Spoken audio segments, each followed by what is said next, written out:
Sudan's war between the army and the rapid support forces has entered a deadlier phase. It was clearly a coup, but it was a coup not necessarily on a democratic transition. It was a coup of the terms of the negotiated transition that was designed to prevent elections from taking place in the first place. The war was ignited in April 2023, but in recent weeks, RSF shelling twice struck the famine-stricken Abu Shouk camp near El-Fasher, killing dozens. Cholera is surging across Darfur, and aid blockages now leave nearly 2/3 of the country in need. Meanwhile, an RSF-aligned coalition has announced a parallel government in Darfur, heightening the risk of a formal split. This is Global Insights by Network 2020. Today, we're rerunning an episode on understanding Sudan's conflict because it explains how a promised transition to civilian rule unraveled into war, how Darfur's past atrocities and broader accountability debates continue to shape today's violence, and how outside powers have amplified the fight. It's not democracy versus anti-democracy. It's a war for power where democracy is not in the consideration at all.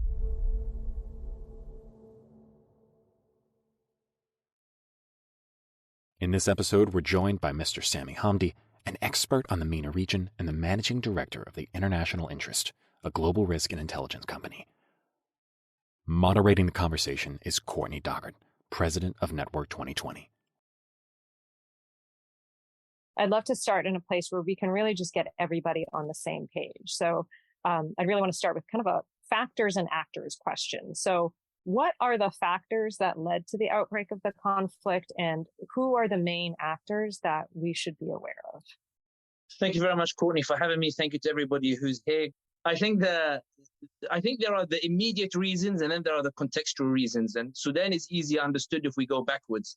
In other words, we start with the immediate reasons, which is that in February, the army chief, El-Fasher Burhan, a name you'll hear quite often, the army chief who was the de facto ruler of Sudan, in February, he announced that the Rapid Support Forces, the RSF, which is an organization that was incorporated into the army that is made up of some of the mercenaries that were used in the war against Darfur in Western Sudan, the RSF chief, Hamdi, Burhan in February announced that this RSF had to merge with the army, that over these 5 years, the RSF has become this independent organization, almost with its own foreign policy. The Sudanese that you read about who fought in Yemen, who fought in Libya, they are from this RSF force, which has developed its own international networks and lent its troops to the likes of the UAE and others in terms of fighting in these various different arenas. Burhan announced in February that this organization, which has become powerful and independent, has to merge with the army. And the head of the RSF, Hamdi, understood very well that if he merges with the army, then it clips his wings. He will no longer be influential. He will no longer have any power. And this is why he responded by saying, give me 10 years before I incorporate within the army. The army chief said no. And therefore, Hamdi found himself in a corner, and he decided to launch an attack on the Sudanese army in a bid to seize power himself. Those are the immediate reasons. But the contextual reasons reveal a more complex picture, in that the reason Burhan wanted the RSF to merge with the army was because in December last year, Burhan, the army chief, was pressured into what's called the framework agreement, which essentially was he was pressured to hand over power to a select group of civilian parties in this framework, particularly a group of civilian parties called the Forces for Freedom and Change, which are made up of leftist parties, the Communist Party, and a party called the Ummah Party, which ruled for 3 years in the 1980s, and that was toppled by El-Bashir, by Omar al-Bashir in 1989. Burhan realized that he was being pressured into this agreement. So in January, what he did, he went to Cairo, he went to Sisi, and he asked Sisi to host a wider conference to include more civilian parties, essentially a move by which to dilute the power of this particular civilian group so that they would renege on the agreement and he would continue to stay in power.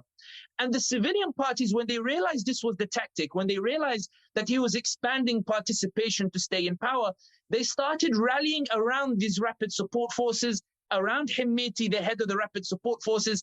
And that's when Burhan, who saw this beginning to take place in front of him, said, that the RSF must merge. In other words, that I'm going to play with these political machinations, but if you decide to try to use force against me via the RSF, I'm going to force the RSF to merge with the army.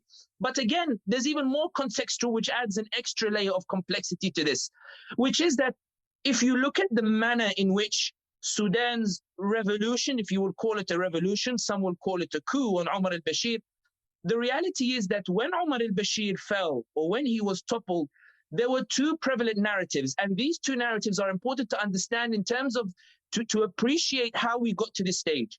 The first narrative was the one that we saw all over the media, in which there was a revolution, people took to the streets, they toppled Omar al-Bashir, there was a romanticism about it, and they toppled Omar al-Bashir and the like. The second narrative, however, was that Omar al-Bashir was not toppled by revolution, but rather the result of 30 years of US sanctions as a result of Burhan and Hemmiti, the head army chief and the head of the RSF, coming together to topple Omar al-Bashir, Salah Ghosh, the intelligence chief, also contributing to toppling Omar al-Bashir. In other words, for these actors, it wasn't necessarily a revolution, but rather the result of US sanctions, and they acted accordingly and they brought down Omar al-Bashir. The reason this distinction is significant is because it explains why Sudan did not go immediately to elections. If you compare Tunisia, for example, when the Arab Spring took place, because it was such a popular revolution, neither the army nor the intelligence services dared to hold on to power. There was a rush to give as many concessions as possible in order to live to fight another day.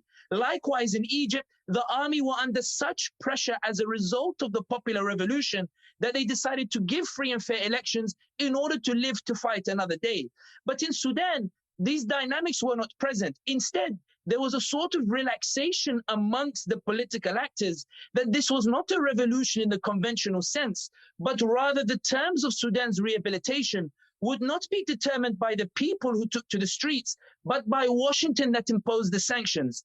That the financial assistance required in order to address the economic crises that drove people to the streets, that would require a ceding to Washington's demands rather than going to the people and securing a mandate and then forcing Washington to cede to the people's demands.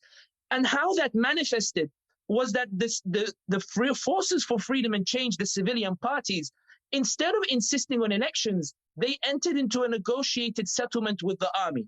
Essentially, the parties came together and they said to themselves, look, if we hold elections, we will have the same scenario as Tunisia, Egypt, and Libya, in which the Islamists are most likely to win. And they are perhaps the undesirables of the political parties that we want to win these elections. Anybody who's read the New York Times article, Mohammed bin Zayed, the Dark Prince of the Middle East, about the UAE Crown Prince, there's a very good conversation documented in the article in which the UAE's bin Zayed says to American officials that if you promote democracy in the region, Islamists will be the beneficiaries. So be careful what you wish for. The argument at the time when al-Bashir fell was, if we hold elections, the Islamists will come to power. And this is why the forces for freedom of change, which are made up of the leftists, the communists, and the Ummah party, they feared that if they held elections, they would be sidelined democratically. And this is what pushed them to enter into an agreement with the army, in which the army would rule for 2 years. There would be the Supreme Military Council led by Burhan. There would be a civilian government. But after 2 years, the army would hand over power to the civilian government. The perception that Washington dictates the terms became abundantly clear immediately after this government was formed. First, we saw normalization of ties with Israel, which is extremely unpopular with the Sudanese population and something that would not have happened under a democracy or under democratic process. But the reason the army did it, despite it being unpopular, was because they believed this was a condition by which Washington would then release financial assistance. Then afterwards, we saw the removal of Islam, the term Islam, as a source of legislation from the Sudanese constitution as part of a peace agreement with rebel groups. Again, we saw protest among the Sudanese population. It was deemed to be unpopular, but it was seen as necessary on the part of the political actors because they believed the power of the revolution was not from the people, but on Washington, in that if we can accede to these demands, then we will get the necessary financial assistance. And given it's not the people who brought the revolution, we can negotiate for ourselves power with Washington, with the UN envoy, and with the European powers that are involved, and with the UAE, Saudi Arabia, and Egypt. And the reason I mention these countries now is to make an important point here, which is that when Tunisia's revolution took place, the UAE did not celebrate. When Egypt's revolution took place, the UAE did not celebrate, neither in Libya. In fact, in the region, the UAE-Saudi axis is often seen as the architects of the downfall of the democratic transitions in these countries. The only revolution that they celebrated was Sudan, which gives an indication as to how they viewed what had happened in Sudan. And the Saudi ambassador actually caused an uproar in Sudan when Omar al-Bashir was toppled, when he made a statement and he said, but for Saudi Arabia, Omar al-Bashir would not have been toppled. And the Saudi ambassador was seen as essentially flexing his muscle in Khartoum and the like. And if you notice, Saudi Arabia is the one trying to broker and mediate between the two parties, which is testament to the influence that it has in Sudan. But the point here being is that for 2 years, we saw the government implement measures that it would never have been able to implement democratically. Even the transition agreement, which saw the Forces for Freedom and Change secure 69% of the parliament, appointed members of parliament, essentially a 2/3 majority, which lets them make constitutional changes. The Sudanese, the reason why the Forces for Freedom and Change came under criticism is because the Sudanese said that parties that would never get anywhere near these numbers in elections have suddenly negotiated for themselves the unilateral ability to impose the ideological changes that referendums are usually required in order to bring about. The reason why all of this is significant and why the two narratives are significant is because in 2021, when the army, surprise, surprise, doesn't hand over power to the civilian parties and instead puts the civilian prime minister under house arrest and instead decides to do away with the civilian government, the argument that the army chief gives is, why should these people who would never win an election be handed over power? I have as much right to rule then as they do. And not only that, the powerful Darfurians, Darfur, which was a big highlight issue amongst the Western capitals and the like, the two Darfurian giants, Jibril Ibrahim and Minni al-Minnawi, who were ministers in the civilian government, they supported the army overthrow of the civilian government because Jibril Ibrahim in a statement said that the parties in the Forces for Freedom and Change are getting a disproportionate amount of power through this transition agreement. And either we hold elections or we have a renegotiation of the transition agreement. In other words, it was clearly a coup, but it was a coup not necessarily on a democratic transition. It was a coup of the terms of the negotiated transition that was designed to prevent elections from taking place in the first place. And that's why, if you notice, when Burhan in 2021 toppled the civilian government, what he immediately said was, I will hold elections within a year. It wasn't that he was sincere about it. This was a threat to the civilian parties, that if you force me to hand over power, I will go to elections and will make sure that we all lose. And during this period as well, Burhan released some of the Islams who had been imprisoned, almost as if he was saying, I'm going to release the very elements that you're worried will win the elections and come to power. It's not about whether they will win free and fair. The other parties considered that maybe because they were entrenched in the state, they might have advantages and the like. But the point here being is that Burhan threatened elections because he believed this was what they did not want to see take place in Sudan. And that's why in the following year, we saw heavy pressure being exerted on Burhan. Washington decided that given that there's a threat of elections, let's just go and renegotiate with Burhan. Burhan, what do you want? How can we split the powers between us? And that resulted in a December agreement where Burhan, the framework agreement, we're back to the start of the discussion, the framework agreement where Burhan is pressured into a new agreement that gives him some more powers, but gives overwhelming powers to the civilians. But again, we have this dynamic over the mandate. Burhan is arguing, Burhan is not a Democrat. Burhan's point is, why can't Washington recognize me like it recognizes Sisi in Egypt? Why can't it recognize me like it recognizes the other dictators in the region? Why am I the only one being forced to hand over power to these civilian parties? So Burhan is not looking for democracy here, but rather Burhan's strongest argument and the way he's been able to win support from the other factions is by saying to the factions, look, we know these parties will never get a majority in an election. We know they will never get more than 10, 15% in an election, but Washington and the UN are asking me to hand over power. Does that make you happy? They say, no, that makes us really unhappy. So Burhan says, come and support me, and let's ensure that this framework agreement is not implemented. And here is where Hemeti and the RSF come in that these civilian parties who don't want elections, who are keen on a transition of power without elections, have rallied behind the RSF and actually lent their support to this armed attempt to seize power from the army chief. And this is where now we see the more complex dynamics take place, in that now, if you look at Hemeti, if you look at the PR campaign that he has embarked on in order to convince the international community of his cause, he's appeared on numerous channels, including Israeli channels, and the argument is the same. I am at war with Islamists. I am at war with radical Islamists. And the reason that's significant is because consider that Hemeti has been the number 2 in the military institution for the past 5 years.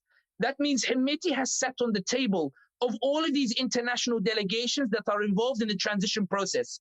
When Hemeti uses this argument to appeal to the international community, it means the conclusion he has arrived from his interactions with these international delegations is that the thing they fear the most is the return of the Islamists in a way that Tunisia delivered them to power, Egypt or Libya or the like. And that's why he's been pressing this particular narrative. But before I hand over back to the moderator, in terms of the general picture is one in which you have 2 generals vying for power within a framework in which nobody is inclined towards a democratic process. And the fight is not about whether there should be a democratic process.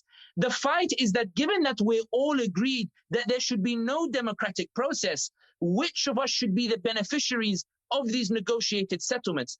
And as it stands, the international community prefers the forces for freedom of change because they are ideologically inclined towards achieving the aims that sanctions were imposed on Sudan in the first place in order to achieve, while the army chief believes that given if I can normalize ties with Israel, if I can remove Islam from the constitution, if I can offer greater autonomy to Darfur, if I can respect South Sudan's independence, if I can fulfill all these aims that Washington is keen on, then Washington might be inclined to let me rule and accept my authority, and it won't push on this democratic transition. It's a war for power where democracy is not in the consideration at all.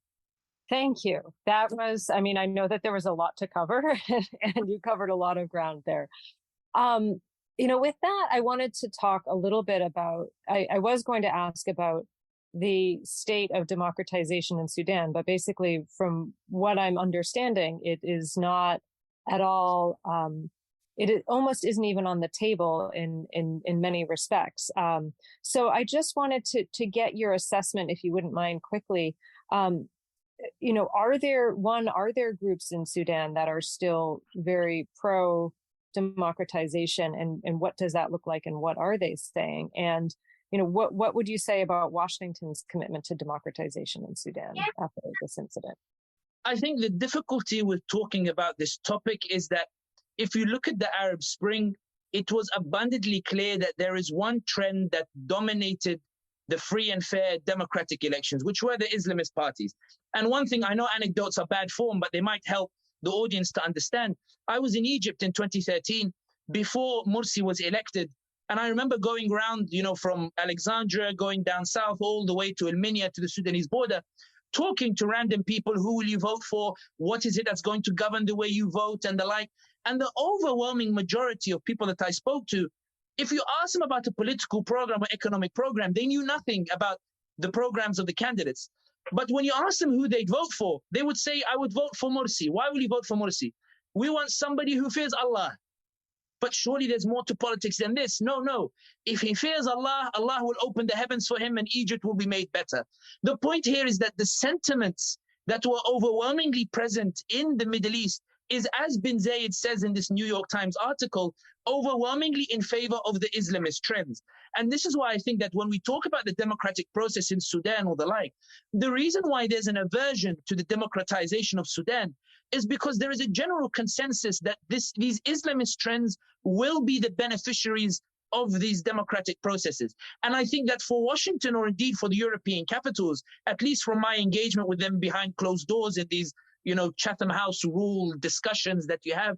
The mood is, how do we work with a democracy that's not necessarily a liberal democracy, that comes in a very different form? It's clear that people have an inclination to these trends, but we don't know how to adapt and work with these particular trends. And I think that's also fueling why, when you look at Tunisia, where there's a coup taking place, why there is a hesitation on the part of European capitals, such as Paris, such as Macron, who told the magazine Le Grand Continent in 2020 in an interview in which he said the Arab Spring elections produced results that we consider to be regressive.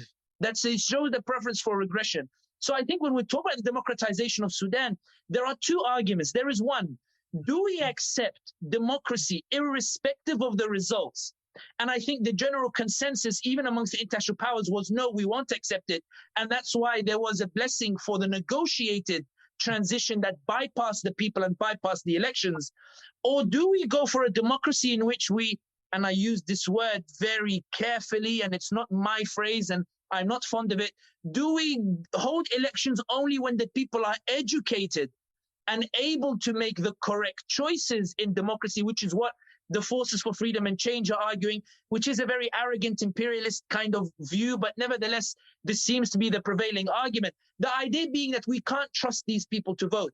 And I think that at the heart of it is, and to go direct to the heart of your question is, if you ask the Sudanese people, even they're not entirely sure. The Sudanese people are split and divided in that some will say, yes, elections will produce a win for Islamist trends, but only because the Islamists are entrenched in the state, or only because they're the most organized party. Some will say Sudan is not ready for elections. We have rebel groups in the north, rebel groups in the west, and therefore there should be a negotiated transition, but in another form. In other words, the absence of a mandate, and the reason why the mandate is significant is that note in Tunisia, and even though we have the coup today with Qais Said, but once the elections were held, no one could dispute the mandate. The people had voted. Even if you didn't like the results, there was a clear wielding of that mandate to form a new constitution. The reason the army took 1 year to mobilize against Morsi in Egypt was because he had a clear mandate. They couldn't mobilize until the people took to the streets complaining about the economic crisis. In other words, the mandate means something. And I think Sudan, that's where the fear is in terms of how can we avoid this mandate issue. And I think at the heart of this is the avoidance of the democratization process is what has led to war. And I think the difficulty is that even if the question sounds noble, should we support democracy in Sudan? I always think the more relevant question is, if the democracy doesn't produce the result you like, will you still support it? And I think the answer as it stands in the region is an emphatic no. Thank you. Just zooming out a little bit, you mentioned some of the actors that are also involved. You mentioned UAE, US and sanctions. What are some of the other outside forces that are influencing the conflict, and how are international actors responding to what's happening on the ground? For those who don't follow the region in particular, during the Arab Spring, there were two international camps, Qatar and Turkey on one side, UAE and Saudi Arabia on the other side. The concern was that the Arab Spring was an organic, popular movement that spread across the region. It was like a fire that continued spreading. The fear in UAE and Saudi Arabia was that it might reach their borders. UAE and Saudi Arabia, their position was, we might be able to adapt to it, but we don't want it coming into our countries. While Qatar and Turkey believed that given that their allies were the beneficiaries of the democratic process, we should support the Arab Spring, and our allies might even come to power in Saudi and the UAE, and therefore we'll be able, and for those of you who might remember, the Qatari Emir was in Washington when he met with Obama, and he spoke as if, he was talking about Egypt's foreign policy as if he was the president of Egypt, signaling just the extent to which he felt that bond with those who were winning those elections. The reason that's significant is that in Sudan, we saw Turkey and Qatar become very upset with Omar al-Bashir, who was desperate for money, who was feeling the pinch with regards to the economic sanctions, who began to reach out to Saudi UAE, saying, I need $2 billion in order to prop up my budget. And the revolution or the protest actually happened because the Prime Minister of Sudan, first he lifted subsidies on fuel, which caused protest. Then he lifted subsidies on bread, and that was the straw that broke the camel's back. The point here being is that by the time the protest took place, Qatar and Turkey had already lifted their hands from supporting Sudan. So the UAE and Saudi Arabia were able to exert their influence unopposed. The UAE and Saudi Arabia, their aim was very simple in Sudan. It was to ensure that the threat of a democratic process that they saw in Tunisia, Egypt, and Libya is not replicated in Sudan. Let's keep it a negotiated transition. We'll help it economically, but let's make it in a way that will not act as a conductor for protests that could take place in UAE and Saudi Arabia. And that's why it's fascinating that when the army and the civilian groups, when Omar al-Bashir was toppled, it took 2 months to form a government. In those 2 months, the civilian groups and the army clashed with each other. There was killing on the streets as well. The way the UAE brought them together was a very simple message. Guys, if you don't agree, the US will push for elections. If they push for elections, we all lose. So get to the table and come to an agreement. And I think it's fascinating that the Secretary of State, Antony Blinken, on his visit to Saudi Arabia this time, he tweeted and said, we talked about Sudan as well, suggesting that the US is leaning on Saudi Arabia and the UAE with regards to Sudan as well. So for the international actors, in terms of what's taking place in Sudan today, it's abundantly clear in that who is more likely to prevent a democratic transition? Who is more likely to prevent elections? The Saudi Arabia and UAE believe that Burhan keeps threatening elections and keeps threatening to restore the Islamists, whereas Hemeti seems to be a guarantor for no elections. And this is why there is a preference for Hemeti. And actually, Hemeti's strength, Hemeti, to remind you, is the RSF, the force that is detached from the army. Hemeti's power has come from 5 years of working as a mercenary contractor for UAE in Yemen and for UAE in Libya. UAE has supported the southern separatists against the Houthis. The Sudanese troops have been present in Yemen, and the UAE has supported Haftar in Libya in trying to topple the internationally recognized government in Tripoli, and the Sudanese forces have been a key part of that. For the UAE, it's about ensuring that this transition does not end up becoming democratic. And the same for Saudi Arabia. For Washington, I think it's less about democracy and more about that second question that we asked, which is how can we have a democratic transition in which people vote favorably, in which people vote for people that we have a preference for. And I think for Washington, they believe this cannot come about through the army. It has to come about through civilian parties, through these leftist parties who are ideologically more inclined towards the West or the like, and therefore they should be the beneficiaries of this negotiated transition. But to go back to your question, even though I've gone left, right, everywhere, the most influential international forces are the UAE, Saudi Arabia, and Washington.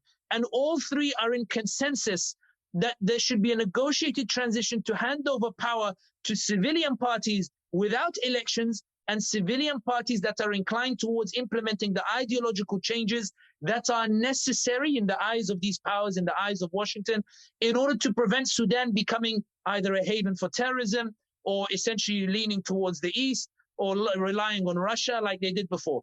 In terms of Egypt, very good, Gaurav has just put it on the group and it just popped up in front of me. I was just about to go back to Egypt. Egypt, although it's part of this axis of UAE, Saudi Arabia, in terms of pushing back against the democratic transitions, Egypt actually supports Burhan, the army chief, against the UAE-backed Hemeti. And the reason is simple. The Egypt's major crisis now in the east of Africa is the Renaissance Dam that Ethiopia is building. Egypt is terrified that this dam is going to cause a water scarcity in Egypt. And they believe that once Ethiopia builds this dam, Ethiopia will have this leverage over Egypt that will never be able to be removed. And Trump himself, when he was president of the US, in remarks that he made that were leaked, he said Ethiopians need to understand that Egypt will bomb this dam if it's built. Essentially, Trump acknowledging that Egypt is really serious about this issue with the dam. Egypt believes that the UAE are sympathetic to the Ethiopians, that as part of UAE push into east of Africa, UAE has developed good relations with Ethiopia, and that means that the UAE is willing to turn a blind eye to this Renaissance dam. UAE supports Hemeti, so Egypt believes if Hemeti wins, Hemeti will also support this Renaissance dam. Whereas Burhan has been openly against the dam. For Sudan, the dam doesn't affect it too much. Sudan is not too bothered whether the dam is built or not. But Egypt is keen on ensuring that an ally is there in order to prevent that dam from being built, and also for the diplomatic support. And it's noteworthy that 3 days before this conflict erupted in Khartoum, the UAE's President Mohammed bin Zayed actually went to Cairo. And nobody could understand what this visit was about. Some people said it was about investment. But Sisi had been with Mohammed bin Zayed, had been with the UAE the week before, talking to them about investment. It made no sense for bin Zayed to go back to Cairo to sit with Sisi again. It was only when Hemeti took as prisoners Egyptian soldiers at Marawi airport in Khartoum that everybody suddenly went, okay, so Hemeti and the UAE are now trying to strong-arm Sisi into staying out of the conflict. The UAE saying, and the UAE actually halted a lot of their investment projects in Egypt. It was the UAE saying to Egypt, you have an economic crisis, an economy that's about to collapse, an economy in urgent need of finances. If you move an inch in favor of Burhan in Sudan, I will make sure you don't have access to these finances. And what was quite fascinating is that Sisi, who everybody knew was upset about what's happening in Sudan, in the statement after the Egyptian prisoners were released, thanked the UAE, which everybody interpreted as the sign to which, the extent to which Sisi is handcuffed by the UAE with regards to his policy in Sudan. And indeed, many Sudanese are quite confused why Sisi has not intervened. But Egypt is deeply unhappy with what's happening in Sudan, deeply unhappy with UAE policy, but Sisi has very limited room to maneuver. And it's important to stress, and I'll finish on this point, that UAE-Egypt differences are not just about Sudan, but for anybody following Libya, Libya is now between East and West. UAE-Egypt were part of the same allied camp, backing Haftar, who in 2019 almost toppled the internationally recognized government. But in the past couple of weeks, Haftar has been trying to topple his ally, who is the head of the House of Representatives in the East. The head of the House of Representatives backed by Egypt, Haftar backed by the UAE. So in the same camp, they are falling apart with one another, and it's being seen as this wrestling match. So I think with Egypt, they are handcuffed. They are not happy with what's happening in Sudan, but their options are very limited. So to wrap up in terms of international powers, Saudi, UAE, Egypt, Saudi, UAE are the dominant influence. And in terms of Egypt, they wish they could do something, but they're unable to as at the moment. Thank you. So just outlook.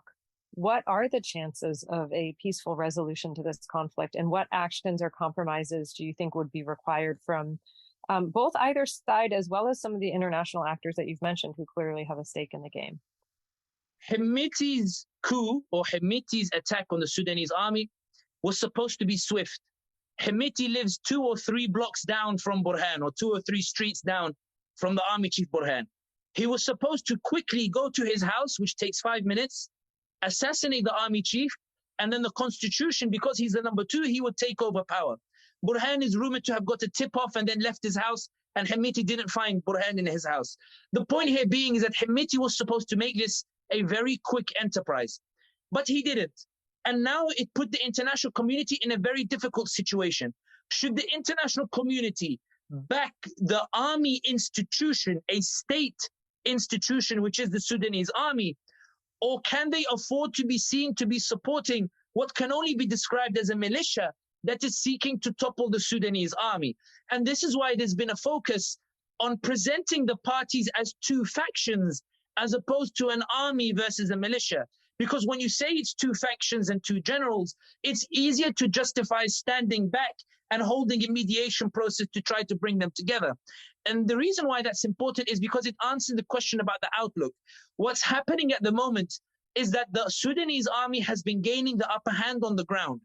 And this is why we're seeing louder calls for mediation, because the purpose of the mediation is not to find a resolution, but to rescue Hemeti, in that Hemeti has failed, but he's still the only viable leverage to force the army chief to make the necessary concessions. And therefore, the mediation is about how can we maintain Hemeti's independence outside of the army. That's why the Sudanese army was unwilling to engage with the mediation process by Saudi Arabia, because they thought that what Saudi Arabia was doing was trying to preserve Hemeti, not to actually try to bring about a mediation. And that's why Turkey now is being touted as a mediating party, because the Sudanese believe that they might be more amenable to actually forcing Hemeti to merge with the army. The point here being is that the outlook at the moment is to try to find a negotiated settlement through which Hemeti maintains his independence, in order to be able to exert leverage over the army. And that's dangerous because it's a mediation that's seeking to entrench two very powerful armed forces, which is a recipe for a civil war. Essentially, it will just delay the inevitable. And that's why I think what's quite fascinating is that everybody knows Hemeti's supply routes. Everybody knows it's coming via Libya through Haftar. Everybody knows the border with Chad is quite porous, that weapons are coming across or the like. But you will not find a single statement from the White House condemning the sources of arms for Hemeti. No condemnation of Haftar in Libya, no condemnation of these powers, but instead an assertion of a mediation process that everybody knows favors Hemeti and favors the preservation of his independence. And I think the international community is heavily sympathetic to Hemeti, not necessarily because they like him, but because they believe that he is easier to pressure in order to uphold this negotiated settlement and more committed to preventing a democratic transition that brings about the wrong result, as opposed to Burhan, who keeps threatening to hold elections and bring the Islamists back to power. Again, it's not democracy versus anti-democracy. Burhan just wants to rule. But the point here being is, if you're calculating who is going to bring the result that you prefer, the international community believes Hemeti is most likely. So in terms of the outlook, the Sudanese army has two choices. Either it obliterates Hemeti, which it's failing to do. Yesterday or the day before, we heard news that the RSF, that Hemeti has taken over water facilities, that he's still now, that in Khartoum, he's still dominating swathes of areas of Khartoum, suggesting the army lacks the ability to oust the RSF. If you look at the Darfurians, who we mentioned earlier, who are a sizable force, for those who don't know, the Darfurians were so strong that in 2008, they reached the gates of Khartoum and almost toppled the government before the peace process that incorporated them into the government. The Darfurians have left Khartoum. They've gone to sit in their home territory in Darfur and to watch to see how it unfolds before they decide to choose. In other words, it's indicative that they believe there will not be an outright winner. So to answer your question, the outlook now is between a negotiated settlement that either forces Hemeti to merge with the army, which is very unlikely, or that preserves Hemeti's independence outside the army so that he can be used later to threaten Burhan into making these concessions, not necessarily for a democratic process, but for a very politically motivated, negotiated transition that essentially isolates the Sudanese and in which democracy is not a particularly important factor. Thank you. It's very eye-opening. I really appreciate it, Sami.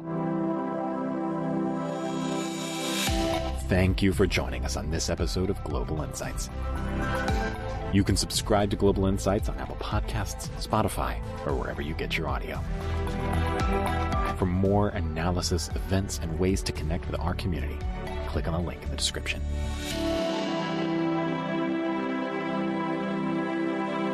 See you next time.